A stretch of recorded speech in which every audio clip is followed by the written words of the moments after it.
Assalamualaikum warahmatullahi wabarakatuh. Halo semua, di sini kita dari kelompok 5 akan mempresentasikan mata kuliah media pembelajaran.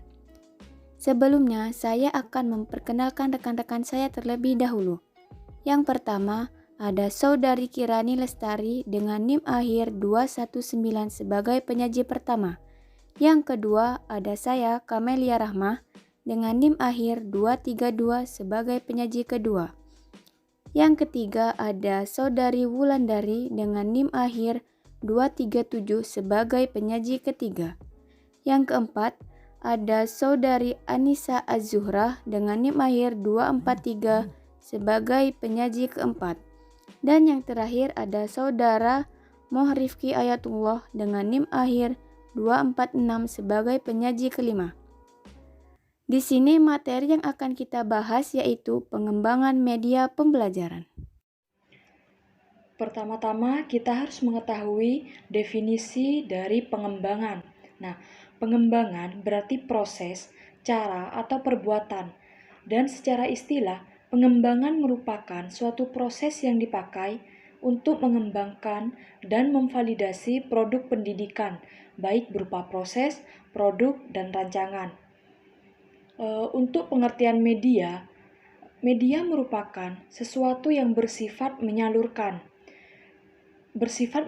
pesan dan dapat merangsang pikiran, perasaan, dan kemauan audiens atau siswa, sehingga dapat mendorong terjadinya proses belajar pada dirinya. Pengertian dari pembelajaran sendiri adalah kegiatan di mana guru melakukan peranan-peranan tertentu agar siswa dapat belajar untuk mencapai tujuan pendidikan yang diharapkan. Jadi, pengertian dari pengembangan media pembelajaran adalah suatu proses yang dipakai dalam mengembangkan suatu produk dengan memberikan stimulus kepada siswa dalam proses pembelajaran. Klasifikasi pengembangan media pembelajaran ada 4. Yang pertama, media berbasis visual.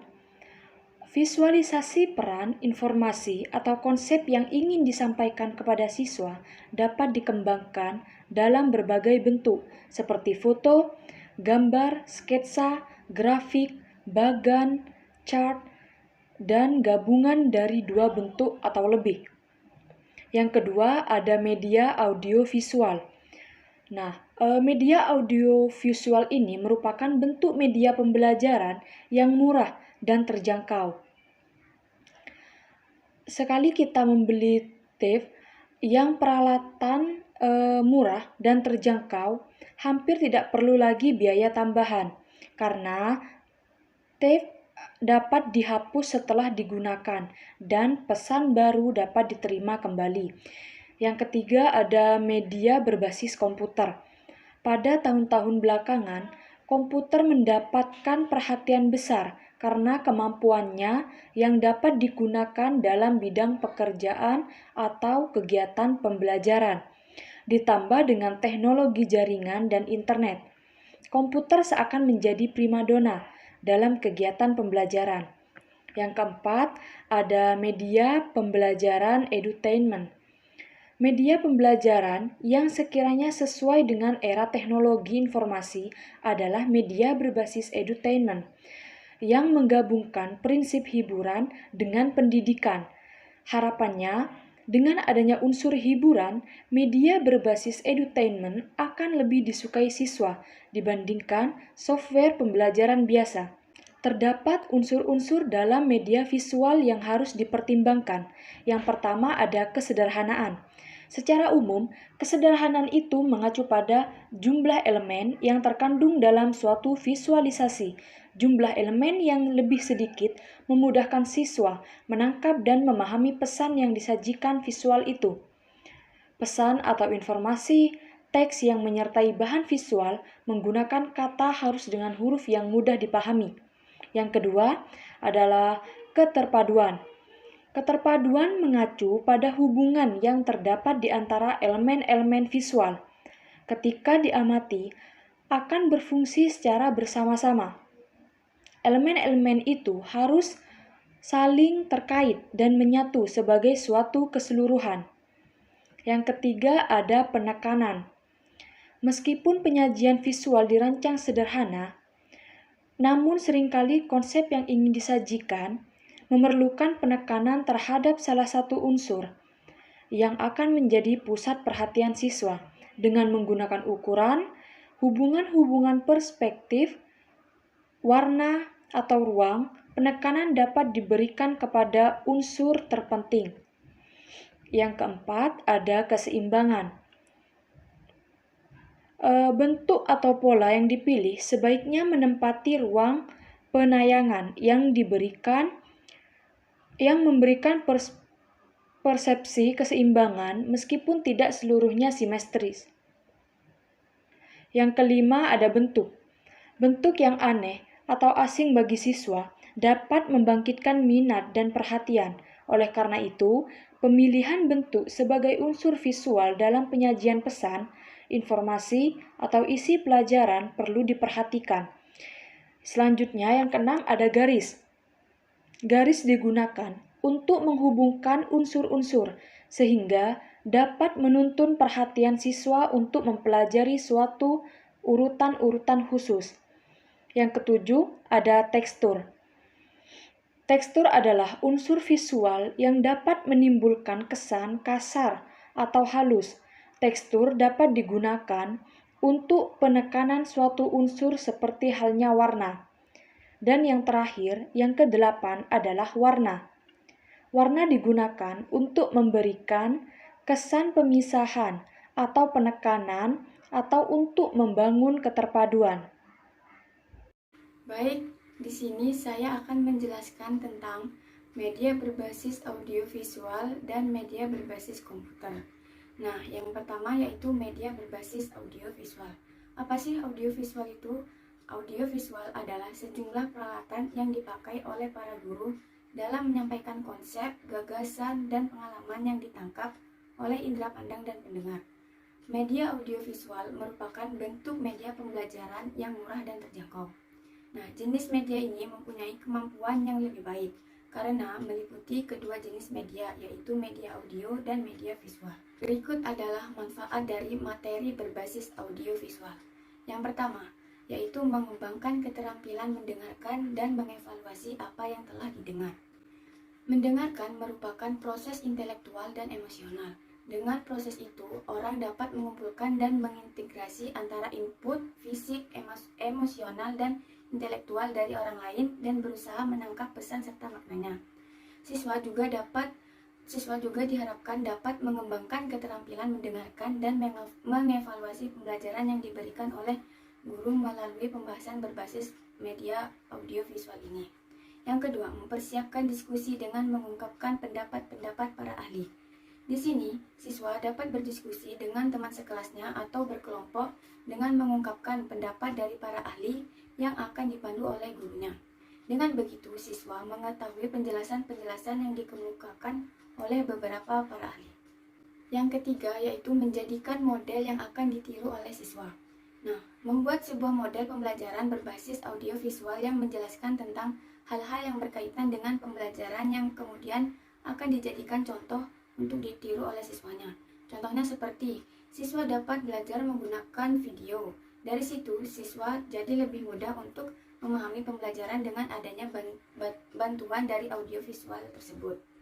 Dan yang keempat ada menyiapkan variasi yang menarik dan perubahan di tingkat kecepatan belajar mengenai suatu pokok bahasan atau suatu masalah. Nah, yaitu dengan menyiapkan beberapa hal menarik yang bisa menunjukkan perubahan tingkat kecepatan belajar pada siswa mengenai suatu pokok bahasan atau suatu masalah yang akan dibahas. Sehingga siswa bisa menunjukkan perubahan tingkat kecepatan belajar mengenai suatu pokok bahasan atau suatu masalah yang akan dibahas. Nah, penggunaan media audiovisual ini dapat mempertinggi perhatian anak dengan tampilan yang menarik. Selain itu, anak juga akan takut ketinggalan jalannya video tersebut jika siswa akan melewatkan dengan mengalihkan konsentrasi dan perhatiannya. Media audiovisual ini yang menampilkan realitas materi dapat memberikan pengalaman nyata pada siswa saat mempelajarinya, sehingga akan mendorong dengan adanya aktivitas diri pada siswa tersebut. Berikutnya ada media berbasis komputer. Nah, kemajuan media komputer pada saat ini memberikan beberapa kelebihan untuk kegiatan produksi audiovisual. Pada tahun-tahun belakangan ini, komputer mendapat perhatian besar karena kemampuannya yang dapat digunakan dalam bidang kegiatan pembelajaran. Ditambah lagi dengan teknologi jaringan dan internet yang ada, komputer seakan menjadi primadona dalam kegiatan pembelajaran. Di balik kehandalan komputer sebagai media pembelajaran, terdapat juga beberapa persoalan yang sebaiknya menjadi bahan pertimbangan awal bagi pengelola pengajaran berbasis komputer. Berikut adalah bentuk interaksi yang dapat diaplikasikan melalui media pembelajaran berbasis komputer. Yang pertama ada praktek dan latihan atau drill and practice. Metode drill and practice ialah suatu teknik yang dapat diartikan sebagai suatu cara mengajar di mana siswa melaksanakan kegiatan-kegiatan latihan agar siswa memiliki ketangkasan atau keterampilan yang lebih tinggi dari apa yang telah dipelajarinya. Yang kedua ada tutorial. Tutorial adalah bimbingan pembelajaran dalam bentuk pemberian arahan, bantuan, petunjuk, dan motivasi agar para siswa dapat belajar secara efisien dan efektif. Tahapan atau langkah-langkah pembelajaran berbasis komputer model tutorial ini adalah sebagai berikut. Yang pertama ada penyajian informasi, yaitu berupa materi pelajaran yang akan dipelajari oleh siswa. Yang kedua ada pertanyaan dan respon, yaitu berupa soal-soal latihan yang harus dikerjakan oleh siswa. Dan yang ketiga ada penilaian respon, yaitu komputer akan memberikan respon terhadap kinerja dan jawaban siswa. Yang keempat ada pemberian balikan respon, yaitu setelah selesai, program akan memberikan balikan, apakah itu telah sukses atau berhasil atau harus mengulang kembali. Yang kelima ada pengulangan, dan yang keenam ada segmen pengaturan pelajaran. Nah, yang ketiga ada permainan atau games. Pembelajaran permainan atau instructional games merupakan salah satu bentuk metode dalam pembelajaran berbasis komputer. Nah, tujuannya adalah untuk menyediakan pengalaman belajar yang memberikan fasilitas belajar untuk menambah kemampuan siswa melalui bentuk permainan yang mendidik. Yang keempat ada simulasi atau simulation. Model pembelajaran simulasi dirancang untuk membantu siswa mengalami bermacam-macam proses dan kenyataan sosial. Yang kelima ada penemuan atau discovery. Metode penemuan ini adalah suatu metode di mana dalam proses belajar mengajar, guru memperkenankan siswanya untuk menemukan sendiri, mengarahkan sendiri, mencari sendiri, dan menyelidiki sendiri konsep, prinsip, dan pengetahuannya, sikap dan keterampilan sehingga menimbulkan perubahan tingkah laku siswa. Discovery dilakukan melalui observasi, klasifikasi, pengukuran, prediksi, penentuan, dan inferensi. Yang keenam ada pemecahan masalah atau problem solving. Model problem solving adalah sebuah metode pembelajaran yang mengharuskan siswanya untuk berperan aktif dan mampu untuk berpikir. Karena dalam problem solving ini, siswa diharuskan mampu menganalisis materi mulai dengan mencari data dengan menarik kesimpulannya. Nah, jadi dengan perkembangan teknologi komputer ini, maka metode pendidikan juga berkembang, sehingga proses pengajaran berbasis komputer ini maju terus menuju kesempurnaannya lagi. Selanjutnya ada proses pembelajaran berbasis komputer yang dimana dapat dikategorikan menjadi dua, yaitu Computer Based Training atau CBT dan Web Based Training atau WBT. Nah, yang pertama ada Computer Based Training atau CBT. CBT ini merupakan proses pendidikan berbasiskan komputer dengan memanfaatkan media CD-ROM dan disk-based sebagai media pendidikan. Dengan memanfaatkan media ini, sebuah CD-ROM bisa terdiri dari video klip, animasi, grafik, suara, multimedia, dan program aplikasi yang akan digunakan oleh peserta didik dalam pendidikannya nanti. Yang kedua ada web-based training atau WBT. Web-based training sering juga diidentikan dengan e-learning. Dalam metode ini, selain menggunakan komputer sebagai sarana pendidikan, juga memanfaatkan jaringan internet, sehingga seorang yang akan belajar bisa mengakses materi pelajarannya dimanapun dan kapanpun, selagi mereka terhubung dengan jaringan internet. Nah, selanjutnya yaitu pemakaian komputer dalam kegiatan pembelajaran, yaitu mempunyai tujuan masing-masing. Yang pertama itu tujuan kognitif, yang kedua tujuan psikomotor, yang ketiga tujuan afektif. Tujuan kognitif di sini yaitu komputer dapat mengajarkan konsep-konsep, aturan, prinsip, langkah-langkah, proses, dan kalkulasi yang kompleks. Nah, di situ komputer juga dapat menjelaskan konsep tersebut secara sederhana dengan penggabungan antara visual dan audio yang dianimasikan, sehingga cocok untuk kegiatan pembelajaran mandiri untuk penggabungan antara visual dan audio yang dianimasikan di sini. Yang kedua itu ada tujuan psikomotor. Tujuan psikomotor di sini itu dengan bentuk pembelajaran yang dikemas dalam bentuk games dan simulasi sangat bagus digunakan untuk menciptakan kondisi dunia kerja nantinya. Yang ketiga yaitu tujuan afektif. Tujuan afektif di sini bila program itu didesain secara tepat dengan memberikan potongan klip suara atau video yang isinya nanti itu bisa menggugah perasaan pembelajaran, sikap atau afektif pun dapat dilakukan menggunakan media komputer di sini. Yang keempat ada media pembelajaran berbasis edutainment. Nah, media pembelajaran berbasis edutainment ini dirancang khusus untuk tujuan pendidikan yang penyajiannya dengan unsur-unsur hiburan secara dengan materi. Jadi di situ edutainment ini bisa dirancang untuk pendidikan yang penyajiannya secara hiburan sesuai dengan materinya tersebut. Nah, masuknya komputer dalam proses belajar mengajar itu dapat menciptakan suasana yang menyenangkan karena siswa itu dapat mengatur kecepatan belajar sesuai dengan kemampuannya. Nah, antara gambar dan suara yang muncul itu dapat membuat siswa tidak cepat bosan, sehingga malah sebaliknya justru merangsang untuk mengetahui lebih jauh lagi. Untuk media yang mampu berperan sebagai tutor maupun ensiklomedia itu akan menyediakan informasi dan umpan balik kepada siswa secara cepat. Nah, di situ siswa tidak hanya duduk dan mendengarkan secara pasif saja, tetapi mereka harus berpikir dan merespon. Akan tetapi, media yang berbasis edutainment ini tidak menutup kemungkinan untuk didesain bagi siswa yang kurang aktif di kelas, yaitu dengan memberikan simulasi yang bermakna serta interaktivitas media yang baik lagi.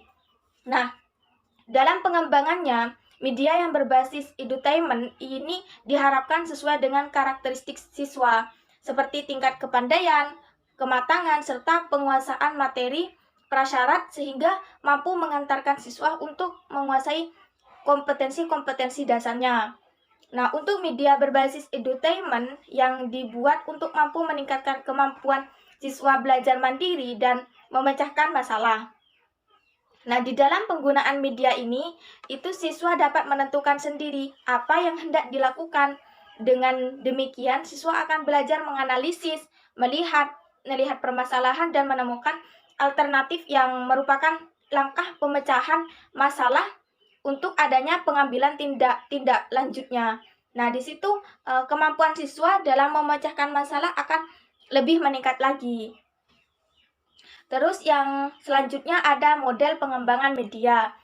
Beberapa model pengembangan media pembelajaran. Yang pertama itu ada model Azure, yang kedua ada model ADDIE, yang ketiga ada model Cherokee ENCAP, yang keempat model Dick and Carey, yang kelima ada model ID, yang keenam ada model Gerlach and Ellie, yang ketujuh ada model Bella H. Benetti. Yang pertama model Azure, pengertiannya yaitu dapat menjadikan jembatan antara peserta didik, materi, dan semua bentuk media. Nah, model ini itu dapat memastikan pengembangan pembelajaran dimaksudkan untuk membantu pendidik dalam mengembangkan instruksi yang secara sistematis dan efektif. Nah, hal ini digunakan untuk membantu para pendidik mengatur proses belajar dan melakukan penilaian hasil belajar peserta didik. Nah, di sini ada 6 langkah dalam pengembangan model Azur itu. Yang pertama ada analisis learner, yang kedua state objektif, yang ketiga select instructional method, media and material, yang keempat ada utilize media and material, yang kelima ada require learner participant, yang keenam ada evaluate dan revise. Yang pertama, analisis learner. Nah, analisis learner di sini yaitu langkah pertama adalah mengidentifikasi dan menganalisis karakteristik siswa yang disesuaikan dengan hasil belajarnya. Nah, di situ hal yang penting dalam menganalisis karakteristik siswa itu meliputi karakteristik umum dari siswanya, kompetensi dasar yang harus dimiliki siswa, pengetahuan, kemampuan, dan sikap, serta gaya belajar siswa itu sendiri. Yang kedua ada state objektif. Langkah selanjutnya itu menyatakan standar dan tujuan pembelajaran yang spesifik. Mungkin titik tujuan pembelajaran yang spesifik di sini yaitu diperoleh dari kurikulum atau silabus, keterangan buku, teks komando dirumuskan secara oleh perancang pembelajaran. Yang ketiga ada select instructional method, media and materials. Nah, tahap ini adalah memilih metode, media, dan bahan ajar yang akan digunakan dalam memilih metode. Nah, media dan bahan ajar yang akan digunakan terhadap beberapa pilihan, yaitu memilih media dan bahan ajar yang telah ada, terus memodifikasi bahan ajar. Nah, di situ juga membuat bahan ajar yang baru. Yang keempat ada utilize media and materials. Tahap selanjutnya itu metode media dan bahan ajar diuji coba terlebih dahulu untuk memastikan bahwa ketiga komponen tersebut dapat berfungsi secara efektif dan digunakan dalam situasi sebenarnya untuk melakukan dan melalui proses 5P. 5P di sini yaitu preview, yaitu mengulas metode, itu media dan bahan ajar. Prepare, yaitu menyiapkan metode, media dan bahan ajarnya. Terus prepare untuk menyiapkan lingkungan. Terus prepare menyiapkan para pembelajar. Dan yang terakhir ada profit, itu memberikan pengalaman belajar. Nah, yang kelima ada require learner participation. Keterlibatan siswa secara aktif itu dapat menunjukkan apakah media yang digunakan efektif atau tidak. Nah, selanjutnya pembelajaran harus didesain agar membuat aktivitas yang memungkinkan siswa menerapkan pengetahuan atau kemampuan baru yang menerima umpan balik mengenai kesesuaian usaha mereka sebelum dan sesudah pembelajaran.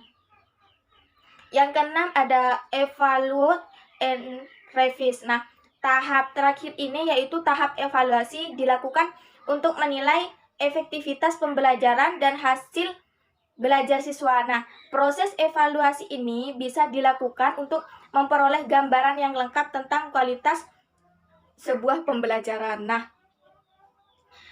dapat disimpulkan model Azur ini merupakan model desain pembelajaran yang bersifat praktis dan mudah diimplementasikan dalam mendesain aktivitas pembelajaran yang bersifat individual maupun klasikal. Nah, dalam menganalisis karakteristik siswa itu sangat memudahkan untuk menentukan metode apa yang cocok. Nah, media bahan ajar yang akan digunakan sehingga dapat menciptakan aktivitas pembelajaran yang efektif dan efisien serta menarik.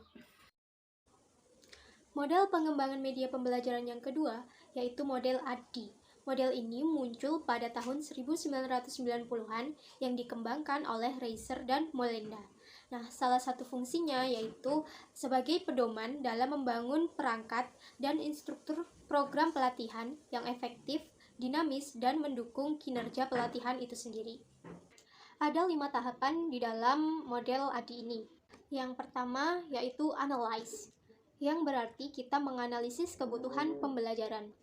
Analisis kebutuhan pembelajaran ini merupakan langkah awal yang dilakukan untuk menentukan tujuan pembelajaran, identifikasi sumber daya yang diperlukan, serta analisis peserta didik dan lain sebagainya. Yang kedua yaitu desain atau desain pembelajaran.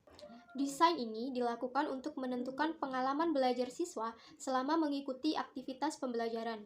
Yang ketiga yaitu development atau pengembangan pembelajaran. Tahap ini meliputi kegiatan membuat, memilih, membeli, atau memodifikasi bahan dan media pembelajaran untuk mencapai tujuan pembelajaran. Yang keempat yaitu implementation atau implementasi pembelajaran. Implementasi ini merupakan wujud penerapan dari desain model yang telah dirancang, lalu direalisasikan dalam bentuk produk di development, lalu diimplementasikan kepada peserta didik. Dan yang terakhir atau yang kelima yaitu evaluation atau evaluasi pembelajaran. Evaluasi ini dilakukan mulai dari tahap analisis kebutuhan hingga tahap hasil dari pembelajaran tersebut. Nah, hal ini ditujukan apakah tujuan yang diharapkan dari awal sesuai dengan tahap akhir pembelajaran. Evaluasi juga merupakan revisi dari pengulangan produk pembelajaran, apakah produk pembelajaran tersebut sudah berhasil atau perlu direvisi kembali sehingga akan menghasilkan hasil atau produk yang optimal.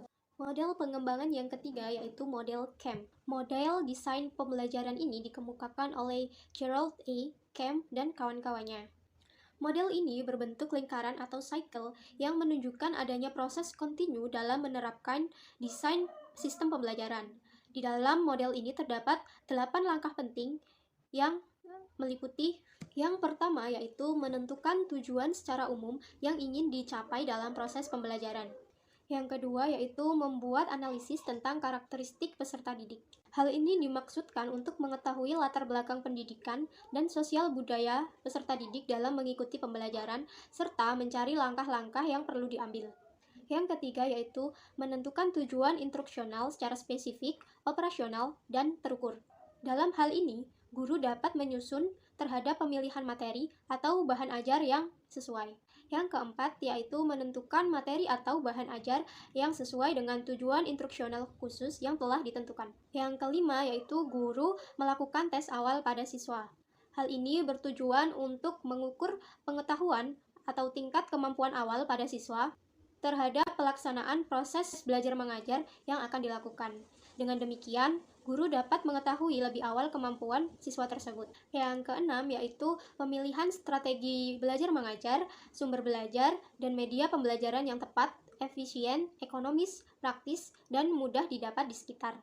Ketujuh yaitu menentukan sarana dan prasarana sebagai faktor penunjang kegiatan pembelajaran yang akan dilaksanakan. Dan yang terakhir yaitu melakukan evaluasi. Dalam hal ini, siswa diberikan soal yang berupa esai atau pilihan ganda. Hal ini bertujuan untuk mengetahui tingkat keberhasilan siswa dan mengukur keefektifan metode atau strategi yang telah digunakan. Model selanjutnya yaitu model Dig and Carry. Model ini dikembangkan dengan dasar pemikiran bahwa tugas utama seorang guru adalah sebagai perancang pembelajaran, dengan peranan tambahan sebagai pelaksana dan penilai kegiatan pembelajaran. Terdapat 10 komponen di dalam model Dig and Carry ini. Yang pertama yaitu menentukan tujuan pembelajaran. Pada tahap ini yaitu untuk mengidentifikasi apa yang diharapkan dari siswa setelah siswa melakukan pembelajaran. Rumusan tujuan dapat mengacu pada kurikulum dan analisis kebutuhan peserta didik. Yang kedua yaitu melakukan analisis pembelajaran. Analisis ini digunakan untuk menentukan pengetahuan dan keterampilan yang relevan dan dibutuhkan peserta didik untuk mencapai tujuan pembelajaran. Yang ketiga yaitu mengenai tingkah laku masukan. Analisis ini dilakukan untuk mengetahui perilaku awal peserta didik yang meliputi penguasaan prasyarat, bakat, minat, motivasi, gaya belajar, kemampuan berpikir, dan lain sebagainya. Yang keempat yaitu merumuskan tujuan performansi atau kinerja.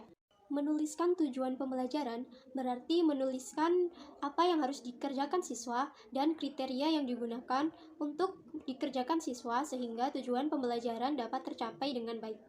Yang kelima yaitu mengembangkan butir-butir tes acuan patokan. Mengembangkan tes penilaian ini merujuk pada tujuan kinerja atau tujuan khusus. Tes penilaian yang dikembangkan harus secara akurat dapat mengukur pengetahuan dan kinerja peserta didik. Yang keenam yaitu mengembangkan strategi pembelajaran. Hal ini dilakukan agar kreativitas atau aktivitas pembelajaran yang meliputi pra-pembelajaran, penyajian materi, dan tindak lanjut dapat terarah mencapai tujuan. Yang ketujuh yaitu mengembangkan bahan pembelajaran. Hal ini berarti mengembangkan produk pembelajaran dengan memilih bahan pembelajaran yang sesuai dengan lingkungan belajar siswa. Bahan pembelajaran ini dapat terdiri dari buku teks, modul, program audiovisual, bahan ajar berbasis komputer, program multimedia, dan lain sebagainya. Yang kedelapan yaitu merancang dan melakukan penilaian formatif. Hal ini merupakan instrumen atau angket penilaian yang digunakan untuk mengumpulkan data. Data inilah yang nantinya akan menghasilkan informasi mengenai kelebihan dan kekurangan program yang akan dijadikan pertimbangan untuk merevisi pengembangan pembelajaran atau produk pembelajaran. Yang kesembilan, yaitu merevisi pembelajaran. Revisi ini dilakukan terhadap draft program pembelajaran yang telah ditemukan. Dan yang ke-10 atau yang terakhir yaitu melakukan penilaian sumatif. Penilaian atau evaluasi sumatif ini tidak melibatkan perancang program, akan tetapi melibatkan pihak lain sebagai penilai independen. Di sini saya akan melanjutkan pembahasan daripada pengembangan model media, yaitu pada model ID. Nah, model ID di sini dikembangkan menjadi 3 tahap, 9 langkah, dan 24 unsur kegiatan.